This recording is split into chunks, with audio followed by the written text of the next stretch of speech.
Life as We Know It with Tom Walton. Today I want to talk about homophones, words that sound alike but for the most part have different meanings, and talk about some other oddities in our language as well. They are all part of a vast network of words in the English language that are frequently confused for one another or otherwise misused. How about compliment with an I and compliment with an E? These two get abused a lot. They have different meanings but come from the same Latin root.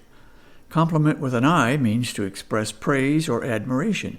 Compliment with an E means to complete something or make it whole. Way too many people struggle with farther and further. While those two are not homophones, we seem to be indiscriminate in their use. Are we there yet? The kids ask Mom and Dad from the back seat.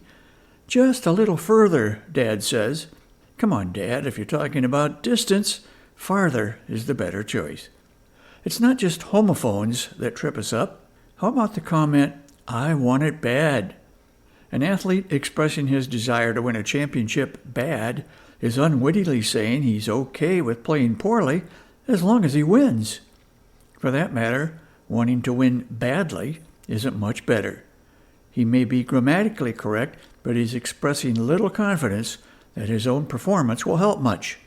An ugly win is still a win, I guess. Even worse is when a jock is quoted saying, "Me and my teammates played well."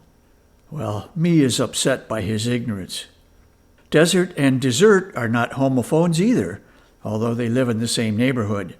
If I were crawling across the desert, a nice frozen dessert would be most welcome. Chances of finding a Dairy Queen in the Sahara, however, are quite remote. People also mix up imply and infer. Only the writer or speaker can imply, and only the reader or listener can infer. Here's an interesting one, less or fewer. You could say, for example, there's less sand on the beach than last year, but you could also say there are fewer grains of sand on the beach than last year, though there are exceptions, such as measuring distance, less than 3 miles, for example, and time, less than 2 days. Here's a rule of thumb. If you can count it, use fewer. Lots of luck trying to count the grains of sand at the beach, no matter how few there are. I won't think less of you for trying. Here's another pair you see abused all the time, ensure and insure. One means to make certain something occurs, the other means to compensate for the loss of life or property. I've even seen insurance agents mess this one up. One more word that is misused perhaps more than any other, literally. I literally mean it. The other day I heard someone say, I literally was blown away when I read the annual report. If that is so, it's a little too late for medical attention for the poor chap. One wonders how he shared word of his plight if pieces of him were scattered across the countryside. There should be no such gray area in literally, yet people use it as a substitute for figuratively.